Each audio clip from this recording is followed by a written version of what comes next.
Numa का मतलब याद रख लो, C reactive protein, C reactive peptide I think होता है। न्यूमो का मतलब आपने याद रख लेना है। न्यूमो का मतलब क्या याद रखना है? एयर। न्यूमो का मतलब क्या होता है? एयर होता है। न्यूमो का मतलब क्या होता है? एयर होता है। और मीडियास्टिनम का क्या मतलब होता है? कि मीडियास्टिनम इज अ कैविटी, एक स्पेस है दो लंग्स के दरमियान। तो न्यूमो का मतलब एयर है और मीडियास्टिनम का मतलब क्या है? कि अगर आपकी ये जो स्पेस थी, ये जो दो लंग्स के दरमियान स्पेस है अल्लाह ताला ने बनाई है डिफरेंट ऑर्गन्स के लिए, अगर इसमें क्या आ जाए, अगर इसमें एयर आ जाए, तो इस कंडीशन को हम क्या कहेंगे? इस कंडीशन को हम क्या कहेंगे? Numa mediastinum. Numa mediastinum. और इसकी डेफिनेशन क्या है? Presence of air. ठीक है, presence of air in mediastinum. जो मीडियास्टिनम है अगर उसमें क्या हो, एयर प्रेजेंट हो, तो उसको हम क्या कहेंगे? न्यूमो मीडियास्टिनस कहेंगे। अब ये होता क्यों है ये मैं आपको बता देता हूं। देखो, फर्ज करो जो आपकी लंग्स हैं, लंग्स की कोई दीवार है, कोई ऐसी वॉल है वो वीक हो गई है, और जब वो वीक होगी तो वो एक ब्लैब बना लेगी। फर्ज करो ये पहले नॉर्मल ये थी, जब वो वीक होगी तो वो इस तरह ब्लैब बनाएगी। जब हम इंस्पायर करेंगे, जब लंग्स के ऊपर प्रेशर ज्यादा आएगा, तो ये जो ब्लैब है ये लीक हो जाएगा। जब ये लीक होगा तो जो एयर होगी लंग से वो लीक होकर किसमें आ जाएगी? मीडियास्टिनम में। तो वो ये कहता है, वो क्या कहता है कि इसमें क्या होगा? जो न्यूमोमीडियास्टिनम है ये किस किस वजह से हो सकती है? एक तो ये स्पॉन्टेनियस, खुद ब खुद भी हो जाती है, स्पॉन्टेनियस। ठीक है, स्पॉन्टेनियस खुद ब खुद हो जाती है। कैसे? Ruptured bleb. ब्लैब हम कहते हैं आउट ग्रोथ को। ठीक है, तो रप्चर्ड ब्लैब, अगर ब्लैब क्या हो जाए, रप्चर हो जाए, तो उससे क्या हो जाएगा? आपको न्यूमोमीडियास्टिनम हो जाएगा। या फिर ये iatrogenic भी होती है। कैसे? आप बड़े हीरो बने और आपने क्या करनी थी? आपने कार्डियोसेंटेसिस करनी थी। जो उसका पेरिकार्डियल फ्लूइड है पेशेंट का, वो आपने बाहर निकालना था, लेकिन आपने उसकी पकड़ के लंग्स ही लीक कर दी। आपने जो इंजेक्शन था वो लंग्स में लगा दिया, तो लंग्स लीक हो जाएंगी। तो क्या होगा कि जो उसकी एयर है वो किस में आ जाएगी? मीडियास्टिनम में। और वो बेचारा किसका मरीज बन जाएगा? न्यूमोमीडियास्टिनम का पेशेंट बन जाएगा। तो इसकी डिफरेंट काजेज हो सकती हैं। या ट्रॉमा, अगर एक पेशेंट है उसको चाकू लगा है, चाकू लगने से भी क्या होगा? उसकी जो लंग्स है वो लीक हो जाएगी, तो क्या हो जाएगा? मीडियास्टिनम में एयर भर जाएगी। या फिर उसका कोई एक्सीडेंट हुआ है। या फिर एट्रोजेनिक। एट्रोजेनिक किसको कहते हैं? जो हॉस्पिटल में होता है, जो हमारी अपनी नाहिली से होता है, जो डॉक्टरों की गलती से होता है। या फिर बोर हीव सिंड्रोम। ठीक है, बोर हीव सिंड्रोम मैं बताता हूँ अभी आगे जाके बोर हीव सिंड्रोम क्या होता है। ठीक है, तो ये इसकी कॉजेज हैं। अब हम आगे चलते हैं, और इसमें वो ये कहता है कि जो रप्चर्ड एल्वेलाई होते हैं, जो एल्वेलाई होते हैं वो क्या कर दें? अगर वो क्या कर दें? रप्चर कर दें, रप्चर्ड एल्वेलाई। रप्चर्ड एल्वेलाई अगर वो रप्चर कर दें तो क्या होगा? ट्रैकिंग ऑफ एयर, जो आपकी एयर है वो लंग से निकल के किसमें चली जाएगी? मीडियास्टिनम में। ठीक है, मीडियास्टिनम में। तो उस आपको क्या हो जाएगा? मीडियास्टिनम। तो आपको क्या हो जाएगा? न्यूमोमीडियास्टिनम हो जाएगा। और इसके वो इसमें उसने लिखा है कि ruptured alveoli allow tracking of air into mediastinum via peribronchial perivascular sheath. अब ये क्या चीज होती है? आपने सिर्फ ये याद रखना है कि जो पेरी होता है ना, पेरी का मतलब होता है अराउंड। ठीक है, अराउंड। तो वो ये कह रहा है कि जो आपकी पेरी ब्रोंकियल, जो ब्रोंकाई के इर्द गिर्द एक शीथ थी, या फिर पेरीवेस्कुलर जो वेसल्स थी उनके दरमियान जो शीथ थी, उसको क्रॉस करते हुए जो आपकी एयर है वो ट्रैक कर जाएगी, वो चली जाएगी किस में? मीडियास्टिनम में। जब आपके क्या होंगे? रप्चर्ड एल्वेलाई होंगे। ठीक है, तो इसने लाइन थोड़ी सी मुश्किल करके लिखी, मैंने आपको आसान करके बता दिया है कि आपका एल्वेलाई रप्चर करेगा, जिससे क्या होगा? एयर किस में चली जाएगी? मीडियास्टिनम में चली जाएगी, मान लिया। और क्या होगा? और क्या होगा? और इसमें आपको जो क्लिनिकल फीचर्स हैं, जो आपका पेशेंट होगा वो किस प्रेजेंटेशन के साथ आएगा? तो वो कहेगा चेस्ट पेन हो रही है, उसको क्या होगी? चेस्ट पेन होगी। और क्या होगा? उसको डिस्निया होगा, उसको सांस सही तरह नहीं आएगा। ठीक है, डिस्निया होगा। और क्या होगा? उसकी जो आवाज है वो बदली होगी, वॉइस चेंज, उसकी आवाज भारी हो जाएगी, वॉइस चेंज। और उसमें क्या होगा? सब क्यूटेनियस एम्फीसीमा। तो एम्फीसीमा हमने कल पढ़ना है, तो इसको मैं तब आपको बताऊंगा कि सब क्यूटेनियस एम्फीसीमा क्या होता है। और उसको क्या आ जाएगा? ये बड़ी इंपॉर्टेंट बात है, हेमन साइन। ठीक है, हेमन साइन। उसमें क्या होगा? जो न्यूमो मेडिसिटिनाइटिस का पेशेंट है, इसमें जो हेमन साइन है वो क्या होगा? पॉजिटिव होगा। अब ये हेमन साइन क्या होता है इसको हम देखते हैं। देखो, इसमें आपने कहना है कि इसमें जब आप अपनी 42,000 की स्टेथ लगाओगे, तो आप जब अस्कल्टेट करोगे, अस्कल्टेट हम किसको कहते हैं? जो हम स्टेथ से साउंड सुनते हैं उसको हम कहते हैं अस्कल्टेट करना, अस्कल्टेशन कहते हैं। तो जब हम अस्कल्टेट करेंगे तो हमें क्या, कौन सी साउंड मिलेगी? क्रेपिटस। ठीक है, क्रेपिटस एक खास किस्म की साउंड होती है। तो आपने याद रखना है, आपने क्या याद रखना है? अगर आपको अस्कल्टेशन पे क्रेपिटस साउंड मिले, और आपकी मीडियास्टिनम में एयर भरी हुई है, स्पॉन्टेनियस मीडियास्टिनम है, और आपको फीवर है, तो आपको कौन सा सिंड्रोम होगा? आपको सिंड्रोम होगा बोर हीव सिंड्रोम। दोबारा सुनिए, अगर आपने अस्कल्टेशन की और आपको क्रेपिटस मिली, साउंड क्रेपिटस है, पेशेंट को फीवर है, ठीक है, पेशेंट को फीवर है और क्रेपिटस साउंड है, और उसमें क्या है, उसकी जो मीडियस्टिनम है उसमें एयर भरी हुई है, मतलब कि उसको क्या है, न्यूमोमीडियस्टिनम है, तो उसको कौन सा सिंड्रोम होगा, उसको होगा बोरहीव सिंड्रोम। ये आपने याद रखना है। अब एक डिजीज होती है ऑब्स्ट्रक्टिव लंग डिजीज, ठीक है, ऑब्स्ट्रक्टिव लंग डिजीज, उसके मुकाबले में हमने क्या पढ़ना है, रिस्ट्रिक्टिव लंग डिजीज, ठीक है। तो बहुत बच्चों की इस पे बेस ही नहीं बनती कि यार ऑब्स्ट्रक्टिव क्या होता है, रिस्ट्रिक्टिव क्या होता है, बहुत बच्चे तंग होते हैं इसमें। तो हम आज ऐसा करेंगे, अभी आधा घंटा रह गया क्लास में, तो हम इसको डिटेल में करते हैं, हम ये सारे ग्राफ श्राफ करते हैं। कल से हम अपनी डिजीज का आगाज करेंगे और फिर मैं आपको मुकम्मल इसकी डिटेल बताऊंगा, ठीक है। तो बहुत इंपॉर्टेंट है, आप यही यूं ही समझें कि जो पल्मोनोलॉजी है, पल्मोनोलॉजी हाफ इसी पे बेस है, ऑब्स्ट्रक्टिव और रिस्ट्रिक्टिव लंग डिजीज पे।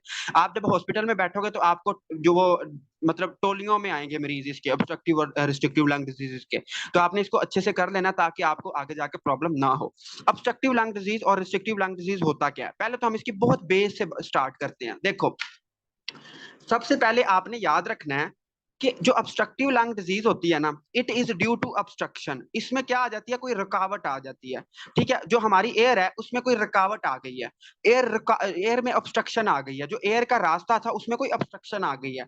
और जो रिस्ट्रिक्टिव है, रिस्ट्रिक्टिव के हमें लफज से ही मतलब पता चल रहा है कि इसमें क्या होगी, इसमें रिस्ट्रिक्ट हो जाएगी, जो हमारी एयर है वो एक जगह पे कैद हो जाएगी, वो एक जगह पे कैद हो जाएगी, रिस्ट्रिक्ट हो जाएगी, ठीक है। तो इसको हम अब समझते हैं कि ये मैंने क्या बताया आपको। देखो, मैं आपको ना एक एल्वुलाई बना के दिखाता हूँ। फर्ज करो ये आपका क्या है, एक एल्वुलाई है, ठीक है, ये क्या है, एल्वुलाई है।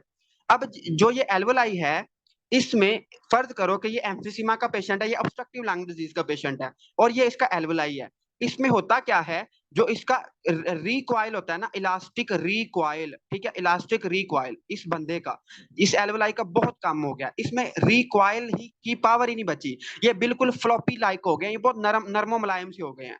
अब होगा क्या, अब होता यूं है, जब हम सांस लेते हैं तो एयर अंदर तो सही चली जाती है, क्यों, क्योंकि कोई रोकने वाली चीज नहीं है, अंदर आराम से एयर चली जाएगी, क्योंकि आपकी जो इलास्टिक रिकॉइल है वो कम हो गई है, तो आप जोर थोड़ा सा लगाओगे और एयर तो अंदर चली जाएगी, एयर आपकी अंदर चली गई है, अंदर एयर चली गई है। लेकिन जब आप बाहर निकालने की कोशिश करोगे, जब आप फायर करोगे, तो ये जो इसका आउटफ्लो ट्रैक्ट है, ये बहुत इंपॉर्टेंट बात है, और ये मुझे बड़ी देर बाद समझ आई थी, मैं खुद बड़ा कंफ्यूज रहा हूं इस बात पे।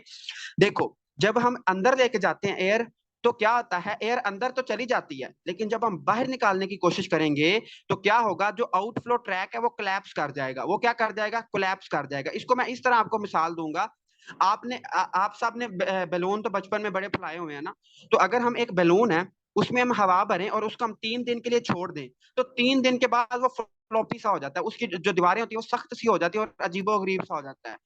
और जब हम उसमें से हवा निकालने की कोशिश करते हैं तो जल्दी निकलती नहीं है, क्यों, क्योंकि उसके जो आउटफ्लो ट्रैक्ट होता है वो कोलैप्स कर जाता है, वो आपस में वो बंद हो जाता है। इसको मैं दोबारा समझाता हूँ। देखो, ये आपका एल्वुलाई था, ठीक है, ये इसका आउटफ्लो ट्रैक्ट था। जब मैंने इंस्पायर किया तो अंदर तो एयर चली जाती है, लेकिन जब मैं बाहर निकालने की कोशिश करूंगा तो ये जो आउटफ्लो है ये कोलैप्स कर जाता है।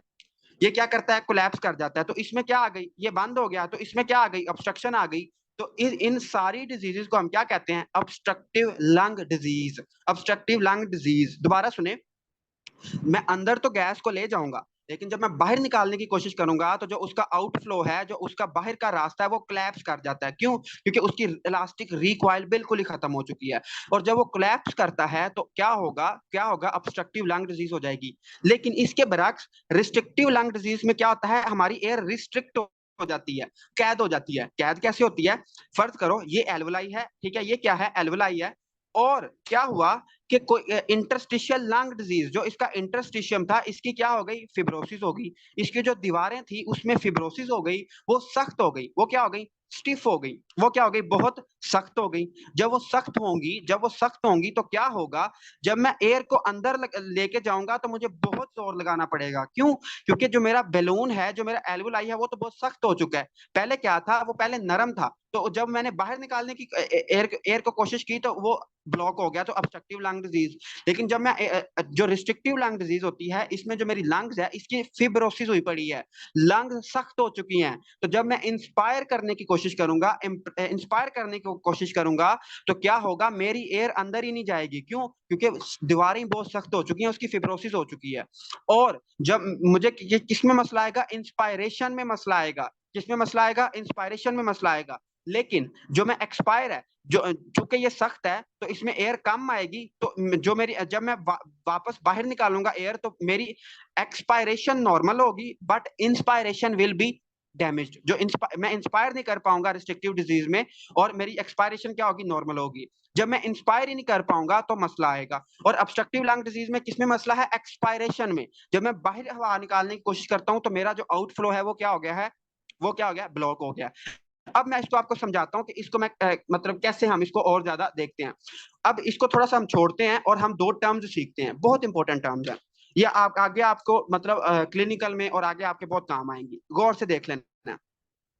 एक टर्म है FEV1 ओवर FVC। ठीक है, ये दो टर्म्स हैं और ये बहुत बच्चों को नहीं समझ आती, और इंशाल्लाह आपको समझ आ जाएंगी आपने अगर गौर किया तो। देखो, आपके सामने फर्ज करो एक कैंडल रखी हुई है, आपके सामने एक कैंडल रखी हुई है, एक मोमबत्ती रखी हुई है, आपने उसको बुझाने की कोशिश की है। ठीक है, आपने उसको क्या किया, बुझाने की कोशिश की है। आप सारे जितने मेरी आवाज बच्चे सुन रहे हैं वो जरा एक दफा ट्राई करें कि जब वो बाहर निकालेंगे ना, जब वो एक्सपायर करेंगे, तो हमें पता है कि हम एक्सपायर बड़ी जल्दी कर लेते हैं। हम सांस जब इंस्पायर करते हैं तो हमें ज्यादा वक्त लगता है, लेकिन जब हम एक्सपायर करते हैं तो हमें बहुत थोड़ा वक्त लगता है। क्या बताया ऑब्स्ट्रक्शन में? मैंने ये बताया कि जब आपकी ऑब्स्ट्रक्टिव लंग डिजीज होगी तो जो आउटफ्लो ट्रैक्ट होगा ना, ये ऑब्स्ट्रक्ट हो जाएगा, ये कोलैप्स कर जाएगा। लेकिन रिस्ट्रिक्शन में मैंने क्या बताया कि आपकी क्या हो जाएगी, फिब्रोसिस हो जाएगी। उसके बाद मैंने बताया कि आपकी ना दो बहुत इंपॉर्टेंट टर्म्स होती हैं, इसको एक को हम कहते हैं FEV1 और एक को हम कहते हैं FVC, और बहुत स्टूडेंट को ये तंग करती हैं। तो उसको आपने कैसे याद रखना है? आपने कहना है, जब मैं सांस बाहर निकालता हूं, जब मैं बाहर सांस निकालता हूं, फर्ज करो आपके सामने एक मोमबत्ती पड़ी हुई है, एक कैंडल पड़ी हुई है, आपने उसको बुझाना है। आप उस पर फूंक मारते हो और आप पहले सेकंड में जितनी एयर को एक्सपायर करते हो उसको हम क्या कहते हैं, उसको हम कहते हैं FEV1। ठीक है, एक्सपायर्ड, ठीक है, expired air in 1 second, expired air in first second. पहले सेकंड में जितनी आप एयर को बाहर निकालोगे उसको हम क्या कहेंगे, उसको हम कहते हैं FEV1। और फिर आपने कहा 1 सेकंड के बाद आपने बड़ा जोर लगा के जितनी भी एयर थी उसको बाहर निकाल दिया, और उसको हम क्या कहते हैं, फोर्स्ड वाइटल कैपेसिटी। तो फोर्स्ड वाइटल कैपेसिटी क्या होती है, टोटल एक्सपायर्ड एयर। और ये बहुत इंपॉर्टेंट टर्म्स है, इनको मैं दोबारा बताता हूँ। टोटल एक्सपायर्ड एयर, मैंने कहा पहले मैंने सांस निकालना बाहर शुरू किया, मैंने सांस को निकालना शुरू किया, और पहले सेकंड में मैंने जितनी एयर को बाहर निकाला, मैंने पहले सेकंड में जितनी फूंक मारी और जितनी एयर बाहर आई, उसको मैं क्या कहूंगा, उसको मैं कहूंगा FEV1। फोर्स्ड एक्सपायरेटरी वॉल्यूम इन 1 सेकंड, उसको हम क्या क्या कहूंगा, FEV1। और टोटल जितनी मैंने एयर बाहर निकाली उसको हम क्या कहेंगे, FVC। दोबारा सुने, देखो मेरे सामने एक कैंडल पड़ी है और मैंने उसको बुझाना है। मैंने पहले एक फूंक मारी जो कि मेरी क्या थी, पहले सेकंड में मैंने जितनी एयर निकाली वो क्या थी, मेरी FEV1 थी। फिर मैंने कहा कि यार ये तो कैंडल बुझी नहीं है, फिर मैंने और ज्यादा फूंक मारी, फिर मैंने जोर लगा के फूंक जब मारी तो क्या हो गई, मेरी टोटल एक्सपायर्ड एयर को मैं क्या कहूंगा, फोर्स्ड वाइटल कैपेसिटी। और जो फोर्स्ड एक्सपायरेटरी वॉल्यूम इन 1 सेकंड है वो क्या है, कि मैं बाहर कितनी एयर निकालता हूं 1 सेकंड में, उसको मैं क्या कहूंगा, FEV1। बहुत दोनों इंपॉर्टेंट टर्म्स हैं, और ये आपको बार बार हॉस्पिटल की प्रैक्टिस में और जब आप पल्मोनोलॉजी वार्ड में जाओगे तो ये बहुत काम आएगी। ठीक है, तो इसको ध्यान से समझ लेना। पहले सेकंड में हम जितनी एयर को एक्सपायर करेंगे उसको हम क्या कहेंगे, FEV1। और टोटल जितनी मैं एयर को बाहर निकालूंगा उसको मैं क्या कहूंगा, FVC कहूंगा, मान लिया। उसके बाद वो अब आपको ये पता होना चाहिए कि देखो आप सब माशाल्लाह हेल्दी बंदे हो, तो आप लोग अगर गौर करोगे ना तो आप एयर को बाहर निकालें, आप सारे एक्सपायर करोगे ना तो आप 1 सेकंड में ही 80% एयर निकाल देते हो। तो वो ये कहता है कि नॉर्मली हम क्या करते हैं, नॉर्मली हम 80% एयर को निकाल देते हैं इन FEV1। जो हमारी FeV1 है, मतलब कि फर्ज करो कि मैं 100 मिलीलीटर एयर निकालता हूँ ना अपनी एक्सपायरेशन में, तो पहले सेकंड में मैं कितनी बाहर निकाल दूंगा? 80%। मैं 80 मिलीलीटर पहले सेकंड में निकाल दूंगा, और फिर जो बाकी मैं जोर लगा के जो बाहर निकालूंगा वो 20% होती है। और अगर इन दोनों को हम ऐड कर दें तो वो क्या है? वो अगर हम दोनों को ऐड कर दें तो वो क्या है? आपकी फोर्स्ड वाइटल कैपेसिटी है। ये दोनों टर्म्स बहुत इंपॉर्टेंट है और इसका आपको क्लियर कट पता होना